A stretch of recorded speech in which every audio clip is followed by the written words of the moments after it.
Oke, seorang anak menimbang dua buah benda dengan menggunakan raca seperti gambar di bawah ini. Nah, jadi ada gambarnya kayak gini ya.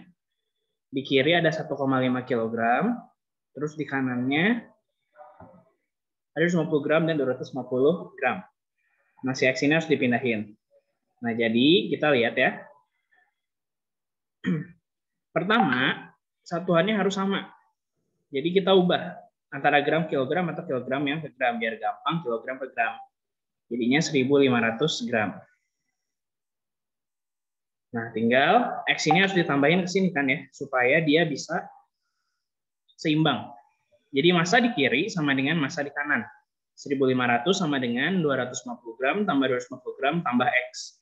Jadi X-nya ini kan 1.500 sama dengan 500 tambah X. Nah, jadi X-nya 1.500, ini kalian pindahin sini, jadi kurang 500. Gitu ya. Jadi dapat hasilnya adalah 1.000 gram. Dapat ya hasilnya 1.000 gram. Ini ada yang mau ditanyain buat nomor ini?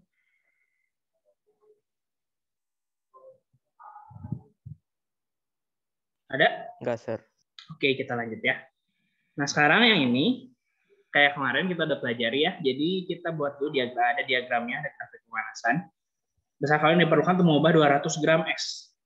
Nah, jadi masanya 200 gram. Nah, tapi ini kalian harus lihat ya. Satuannya itu dalam joule kilo per kilogram, ada joule per kilogram derajat Celcius. Berarti satuannya harus dalam kilogram. Jadi kita ubah 200 bagi 1000 kilogram. Atau 0,2 kilogram gitu ya. Jadi harus dirubah. Nah, sekarang kita lihat. Awalnya dari min 10 ke 0. Ini berarti Q1. Gitu ya. Atau QAB. Terus yang dari B ke C, QBC. Ini tuh Q2. Terus C ke D, ini Q3. D ke E, Q4. Nah, Q1 berarti pakai M, C delta T. Q2 pakai M kali L. Q3 M kali C kali delta T. Q4 M kali U. Nah, sekarang lihat. Mengubah 200 gram S menjadi air. Kalau gram S jadi air, berarti dari sini kan S. Terus berubah jadi S. Terus berubah jadi air. Berarti cuma Q1 sama Q2. Jadi nanti Q totalnya Q1 atau QAB ya, tambah Q2. Gitu. Nah, sekarang kita tinggal cari Q1-nya. Q1 tuh dia QAB. Berarti MC delta T. C di sini CS. Karena dia bentuknya masih S ya. Jadi tinggal 0,2 kg kali kalor jenis S-nya 2100. Ini ya. CS-nya 2100 Joule per kilogram derajat Celcius.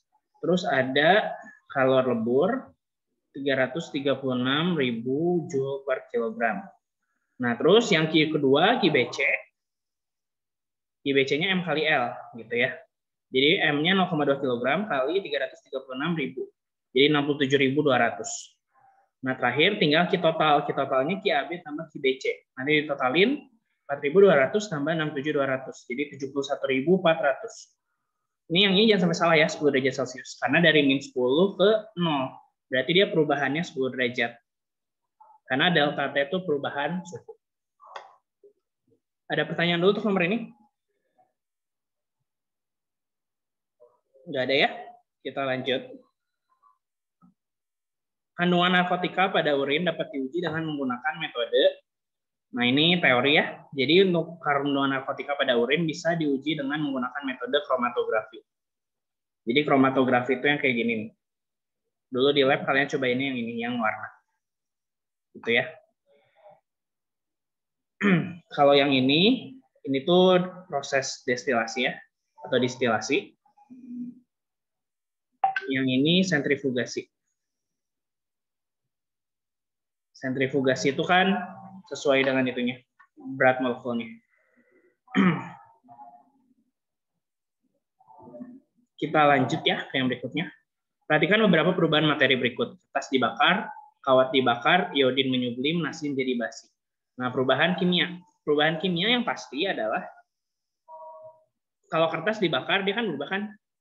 Ya, jadi ini dia perubahan kimia. Kalau kawat dibakar, dia nggak kejadian apa-apa. Kawatnya aja jadi panas kan. Karena tetap kawat, ya berarti dia fisika. Iodin menyublim. Proses menyublim berarti dia fisika. Karena dia cuma berubah doang bentuknya, wujud zatnya. Sedangkan materinya nggak berubah. Nah, nasi jadi basi. Jadi kalau basi atau busuk, makanan jadi busuk, itu masuk ke perubahan kimia. Jadi isinya 1 dan 4. Nah, ini ada tabelnya. Jadi yang namanya perubahan fisika itu tidak terbentuk zat baru. Jadi masih tetap zatnya. Sedangkan kalau kimia terbentuk zat baru. Nah, perubahan fisika, komposisi materinya nggak berubah. Kalau kimia, komposisi materinya sebelum dan sesudah reaksi mengalami perubahan. Nah, yang perubahan fisika biasanya tidak terjadi perubahan warna, bau, rasa, dan tidak terbentuk endapan. Sedangkan kalau perubahan kimia itu ditandai dengan terbentuknya gas, endapan, perubahan suhu, perubahan warna, bau, dan perubahan rasa. Biasanya kayak gitu, ya. Ada pertanyaan lagi? Kalau nggak ada, kita lanjut ya. Ini yang materi kimia ya. Nah, ini sama kayak yang tadi ya. Berikutnya yang tidak menunjukkan ciri terjadinya perubahan kimia. Terbentuknya gas endapan, itu kan ngaruh ya tadi. Nah, sedangkan kalau perubahan massa, dia itu tidak menunjukkan terjadinya perubahan kimia. Gitu. Ini ada contoh-contohnya nih, kalian bisa lihat ya. Jadi kalian tinggal pelajari aja. Perubahan kimia ada berapa, ada banyak. Perubahan fisika juga ada beberapa, ada banyak. Jadi kalian tinggal lihat, kalian pelajari.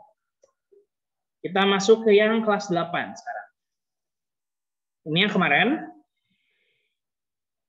Lintasan lurus dari P ke S. Ingat ya, berarti dari P ke Q dulu. Awalnya rapat, lama-lama jadi cepat. Berarti dia GLBB dipercepat. GLBB dipercepat. Terus dari Q ke R dia tetap kan, berarti dia GLB. Terus kalau dari S ke R awalnya jauh-jauh terus jadi rapat, berarti dia memperlambat. Jadi GLBB diperlambat. Nah, berarti kita tinggal lihat. Awalnya GLBB dipercepat. Berarti V-nya naik. V-nya naik ya. Terus dia GLB-nya tetap, berarti dia lurus. Nah, diperlambat. Kalau diperlambat berarti V-nya yang turun. Kecepatannya turun. Jadi, grafik yang benar adalah yang B. Gitu. Ada pertanyaan untuk nomor ini?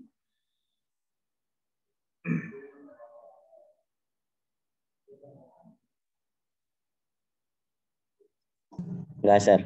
Oke, kalau nggak ada kita lanjut. Dua gaya bekerja pada balok seperti gambar. Benda berpindah dari A ke B. Nah, ini kayak kemarin ya. Ingat, kalau misalnya ada soal kayak gini, ditanya usaha, berarti work equals to force ya, times distance. Ini sigma force-nya, jadi perubahan. Nah, sekarang kalian tinggal lihat. Si force-nya itu apa aja? 50 ke kanan, sama 10 ke kiri. Berarti kalau ke kanan positif, kiri negatif. Jadi 50 kurang 10, nih ya, kali jaraknya. Nah, ingat, jaraknya tuh harus dalam meter. Karena satuannya kan, work itu satuannya joule, F2 Newton, berarti distance-nya harus dalam meter. Nah, jadi ini kita ubah, kita convert dari cm ke meter ya, jadi 150 bagi 100 meter. Dapat 1,5 meter. Nah, jadi kali 1,5. Nah, dapat 50 kurang 10 itu 40. 40 kali 1,5 itu 60 joule. Jadi didapat hasilnya yang B. 60 joule. Ada pertanyaan untuk nomor ini? Jadi jangan sampai salah ya. Kalian lihat satuannya, jangan sampai salah. Kita lanjut ke yang berikutnya. Batang besi yang dilengkapi lubang pengait digantung dengan tali. Jarak antar lubang dengan lubang lainnya sama. Dan pada lubang digantung 3 beban seperti tampak pada gambar. Agar posisi batang besi menjadi seimbang, dapat dilakukan dengan menempatkan beban di mana?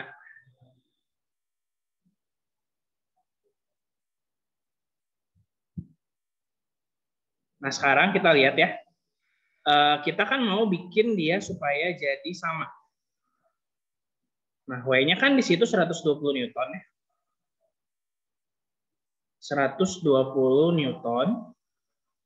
Terus di kita punya juga itu bebannya ada 2 lagi, itu 60 Newton.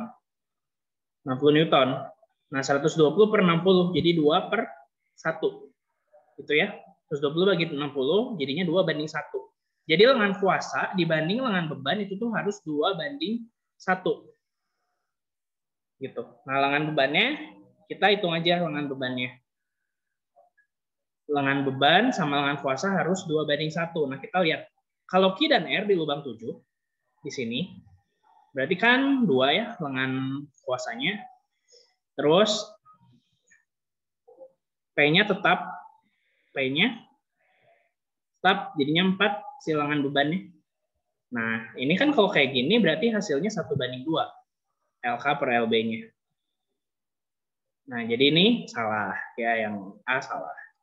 Gitu. Jadi kalian harus cari yang lengan kuasanya itu harus 2 kali dari lengan beban.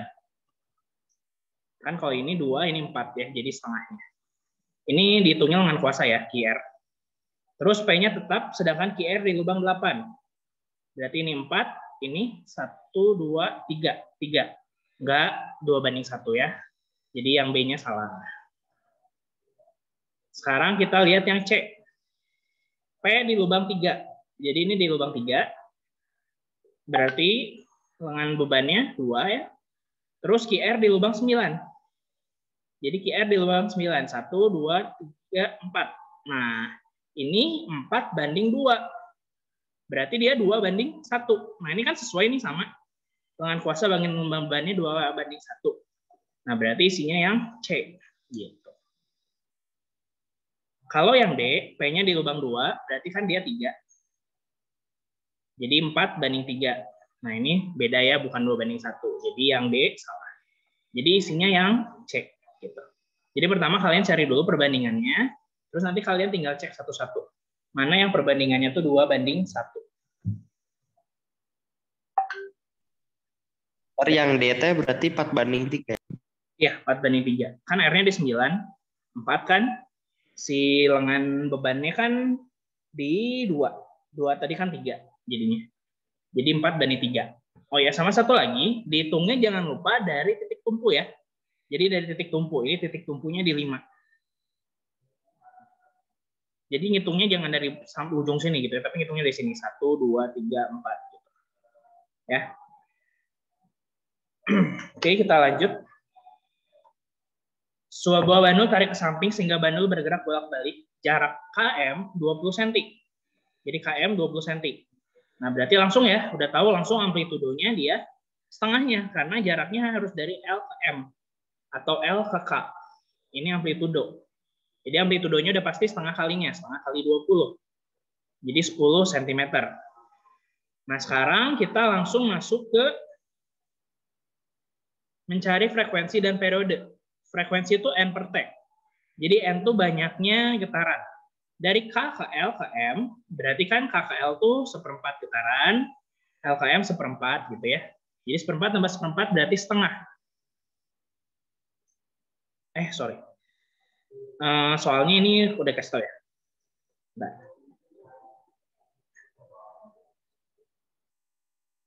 Kalau di sini kan dikasih tahu 10 kali getaran, waktu 5 second ya tinggal 10 per 5. Jadi dapat 2 Hz. Kalau periode 5 per 10. Jadinya setengah second. Nanti dapat hasilnya kayak gitu. Nah, tapi nanti kalau misalnya di soal ya. Di soal misalnya cuma dikasih tahu gerakannya tuh K, L, M, L. Misalnya gitu ya. Nah, ini berapa getaran? Nah, caranya ngitungnya gini. Jadi satu getaran tuh dari K, kembali lagi ke K itu satu getaran. Jadi dari sini terus balik lagi ke K itu namanya satu getaran. Nah, jadi kalau misalnya dari K ke L berarti dia seperempat, L ke M berarti seperempat, terus M ke L balik lagi seperempat. Nah, jadi KLML berarti banyak getarannya 3 per 4. Kayak gitu ya. Jadi kalau misalnya nggak dikasih tahu dia melakukan berapa getaran, cuma dikasih tahu gerakannya dari mana ke mana, nah itu nanti kalian tinggal lihat aja. langsung tulis gitu ya. Ingat, satu getaran tuh, satu gerakan, dia balik lagi ke posisi awalnya. Jadi kalau misalnya dilepas dari K, berarti dia saat dia balik lagi ke K, itu berarti satu getaran. Sekarang kita lanjut ke sini. Ini yang gelombang suara. Gelombang suara ini bunyi pantul. Ingat kalau bunyi pantul langsung S sama dengan V kali T per 2. Gitu ya. Jadi waktunya dibagi 2. Nah ini kan jarak ke R, nanti terus dibalikinnya ke atas, terus ke S, dibalikin lagi ke kapal. Nah kita tinggal cari yang S sama R. Bunyi pantul dari S tertangkap kapal 2 second setelah sinyal dipancarkan. Jadi tinggal masukin V-nya 1500 kali 2 dibagi 2. Didapat 1500 meter. Nah berikutnya untuk yang R. Selisih yang R, jadi jarak yang R tinggal V kali T per 2. V-nya 1500. Waktunya kita lihat di sini, bunyi pantul dari R tertangkap kembali di kapal 3,5 second sudah sinyal dipancarkan. Jadi tinggal kali 3,5. Dapat hasilnya 2650. Nah, jadi tinggal selisih kedalamannya 2650 ini harusnya ya. 2650 dikurangi 1500. Gitu. Ini kalian tinggal kurangi aja. Nanti dapat hasilnya. Salah ya? Enggak.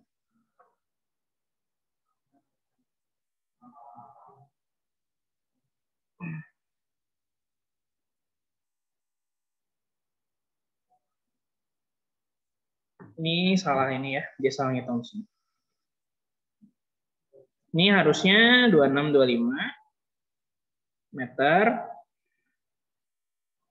Jadi ini dapat 2625 kurang 1500. Jadi didapat hasilnya 1125 meter. Gitu ya. Ada pertanyaan nomor ini?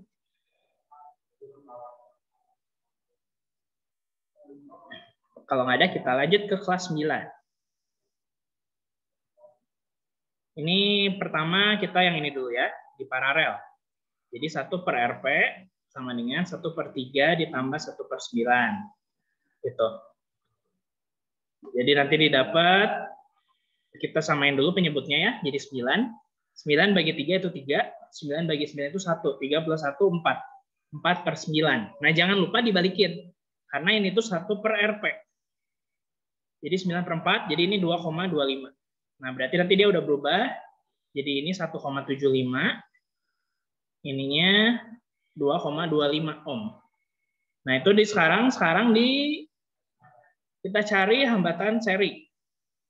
Karena seri kan, tinggal ditambahin 1,75 tambah 2,25. Itu jadi hambatan total. Nah, dicari I-nya. Berarti pakai VIR ya, rumusnya. V sama dengan I kali R. Jadi kalau dicari I, berarti V bagi R.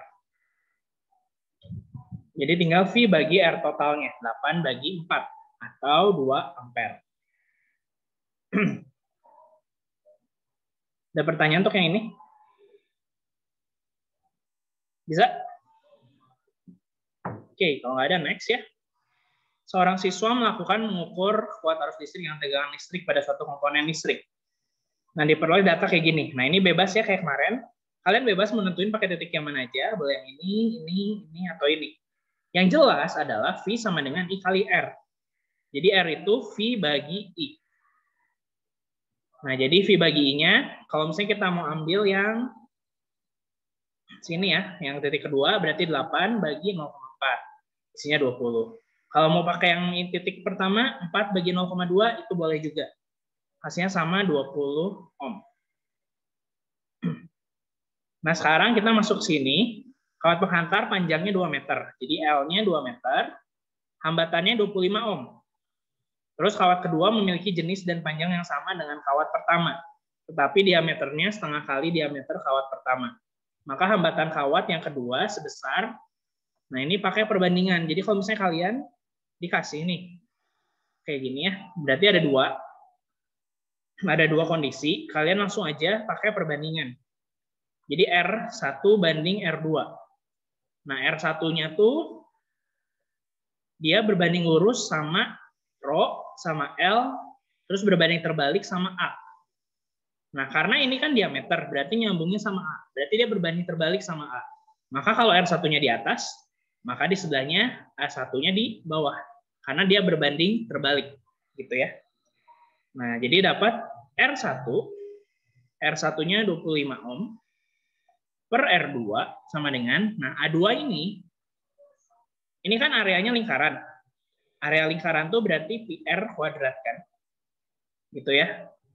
Nah, jadi ini kita bisa ganti. Jadi D2 kuadrat per D1 kuadrat. Kenapa? Karena bakalan sama aja.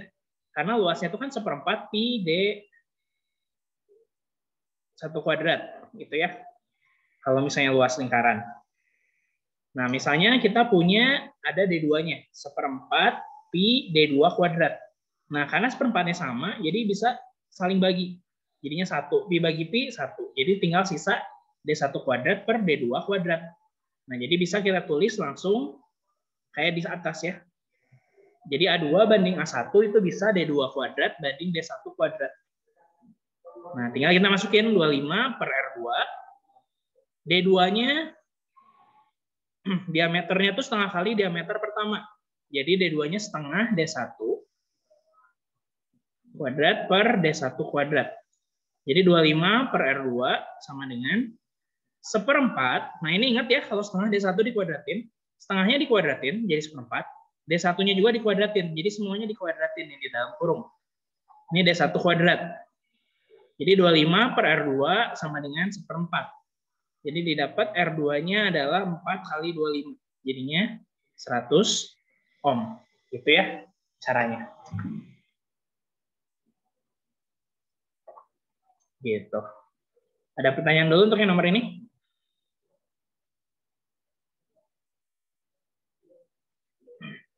Bisa ya? Jadi jangan sampai salah. Ingat rumusnya. Terus kalian lihat mana yang berbanding lurus, mana yang berbanding terbalik. Kalau berbanding lurus berarti yang pertama sama-sama di atas, berarti yang kedua sama-sama di bawah. Kalau berbanding terbalik berarti dibalikin. Gitu.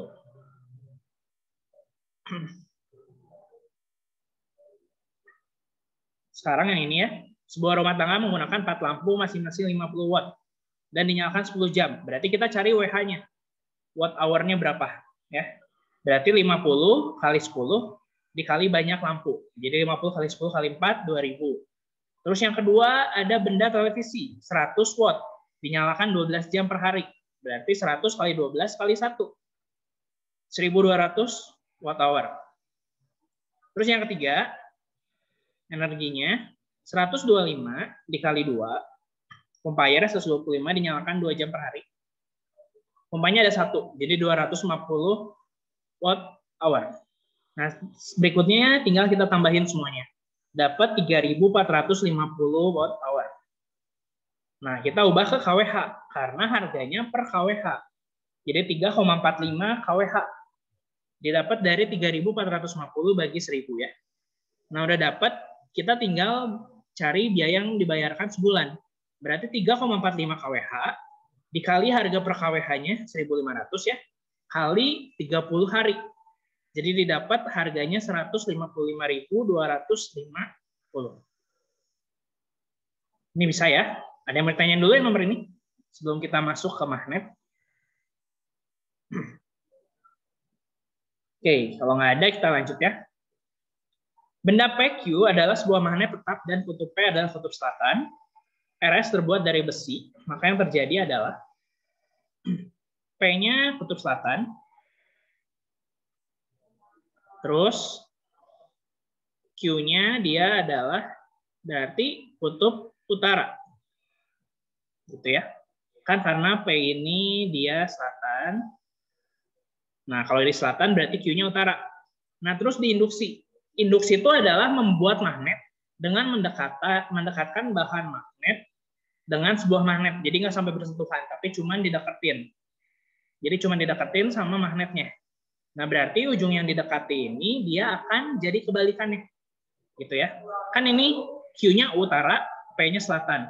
Saat kita ngedeketin ke sini, berarti R-nya tuh kebalikan dari U. Jadi dia tuh selatan R-nya. Kalau R-nya selatan, berarti S-nya utara, udah pasti. Gitu ya. Jadi isinya ujung R menjadi kutub selatan, dan ujung S menjadi utara. Nah, terus dikasih tahu, terbuatnya dari besi. Kalau dari besi, berarti dia akan sementara kemagnetannya. Jadi kalau dari besi, dia sementara. Dia bisa berubah. Cepat berubahnya, gitu ya. Cepat jadi magnet, tapi cepat juga berubahnya. Nah, kalau baja, dia akan tetap sifat magnetnya. Gitu ya, itu perbedaannya. Jadi kalau baja, dia akan jadi magnet tetap. Kalau misalnya dia besi, terus diinduksi, dia akan jadi magnet yang sementara. Itu ya perbedaannya. Kita lanjut ke yang berikutnya. Alat yang menggunakan prinsip menggunakan induksi elektromagnetik. Nah, ini induksi elektromagnetik yang digunakan adalah genset dan generator. Gitu ya. Transformator juga ya. Nah, ini yang salah tuh bell listrik. Bell listrik itu adalah pemanfaatan dari elektromagnet. Jadi harus bisa ngebedain ya. Kalau induksi elektromagnetik itu adalah timbulnya arus listrik karena adanya perubahan flux magnetik.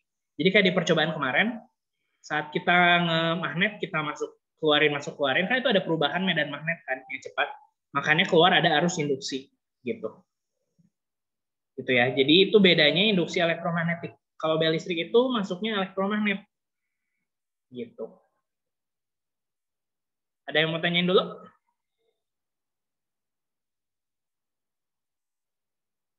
Nggak ada? Oke. Kalau nggak ada, kita lanjut. Nah, ini induksi elektromagnetik yang tadi ya. Nah, jadi kegiatan yang dapat memperbesar GGL induksi adalah satu, isinya mempercepat gerakan magnet ya. Terus kedua, kita bikin magnetnya lebih kuat. Nah, terus yang berikutnya bisa juga dengan cara menambah lilitan ya. Terus jadi isinya yang 1 dan 2. Gitu. Ada yang mau tanya dulu nomor ini?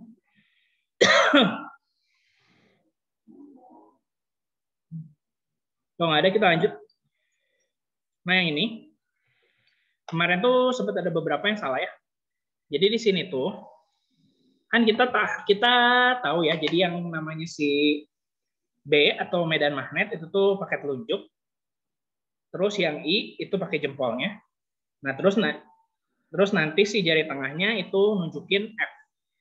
Nah, sekarang lihat, yang namanya medan magnet itu selalu dari utara ke selatan. Berarti dari utara ke selatan ya. Jadi B-nya ke kiri. Nah, berikutnya, I-nya tuh titik. Kalau titik, dia tuh berarti dia keluar bidang. Jadi keluar bidang berarti dia ngarah ke kita. Ngarah ke kita ya, ngarah ke mata kita. Nah, terus kita tinggal tarik si jari tengahnya.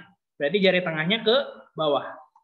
Nah, jadi F-nya, F itu jari tengahnya, dia tuh ke bawah. Berarti gaya Lorentz-nya bawah. Jadi kayak gitu ya. Jadi kalau titik berarti dia keluar dari bidang, berarti dia mendekati kita. Sedangkan kalau dia X itu berarti masuk ke bidang.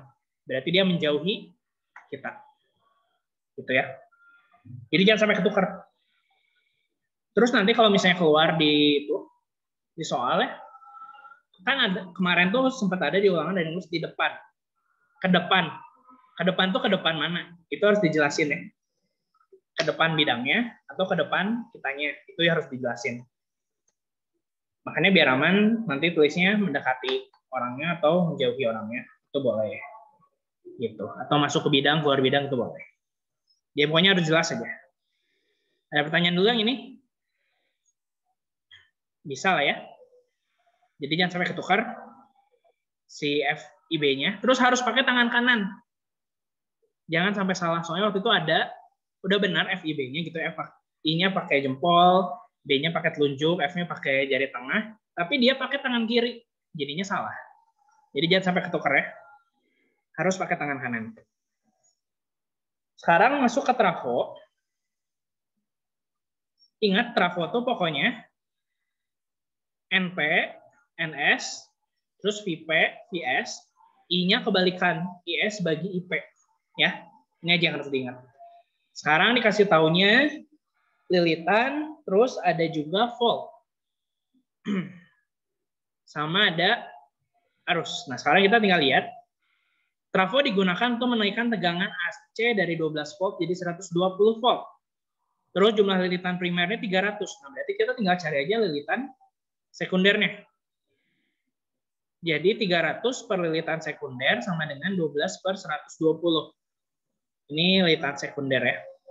Nah, jadi didapat lilitan sekundernya adalah 300 kali 120 per 12. Itu bisa dicoret 12-nya. Jadi 3.000 lilitan. Ini bisa ya. Pokoknya yang harus diingat adalah kalau IS, kalau I berarti dia dibalikin IS per IP. Kita masuk ke yang terakhir. Nah, yang terakhir ini, sebuah trafo arus primer dan sekunder masing-masing 0,8 ampere dan 0,5 ampere. Jumlah lilitan primer dan sekunder 1.000 dan 800. Ditanya efisiensi. Efisiensi itu VS kali IS atau daya ya, daya sekunder. Jadi daya sekunder dibagi daya primer. Jadi VS per IS sama per VP kali IP sama kali 100%. Nah, ini jangan sampai salah, jangan sampai ketukar S sama IP-nya. Jadi S sekunder yang di atas. VS-nya 0,5 terus dikaliin lilitan primer ya, lilitan primer. Lilitan primer ini karena dia berbanding lurus kan ya, VS per VP sama dengan NS per NP. Karena dia berbanding lurus kan, jadi ini bisa kita ganti VS sama VP-nya jadi NS sama NP. Jadi 800 per 0,8 kali 1000. Ini dicoret ya, jadinya 4, 5. Tinggal kita kaliin aja 100% dari sini. Jadi 5 kali 4, 5-nya dicoret. Ini 4 bagi 8, 2, jadi setengah kali 100%. Jadi dapat hasilnya adalah 50%. Jadi efisiensinya adalah 50%. Gitu. Jadi itu efisiensinya, jangan sampai ketukar. Kalau misalnya dikasih taunya lilitan, ya berarti ganti aja CV-nya sama lilitan. Karena perbandingannya itu sama. Ingat yang tadi ya. Yang ingat yang rumus tadi. Karena dia perbandingannya sama, jadi bisa kita ganti langsung. Jadi NS sama NP. Karena perbandingannya sama. Oke, udah itu aja. Ada pertanyaan dulu kah sampai sini? Oke, kalau nggak ada, itu aja untuk pemantapannya. Semoga sukses ya menghadapi ujian sekolah.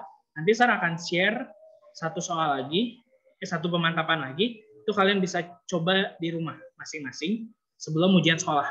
Ya, kalian bisa coba. Ini pertemuan terakhir fisika kita ya. Oke. Kalau misalnya ada mau ditanyain dulu,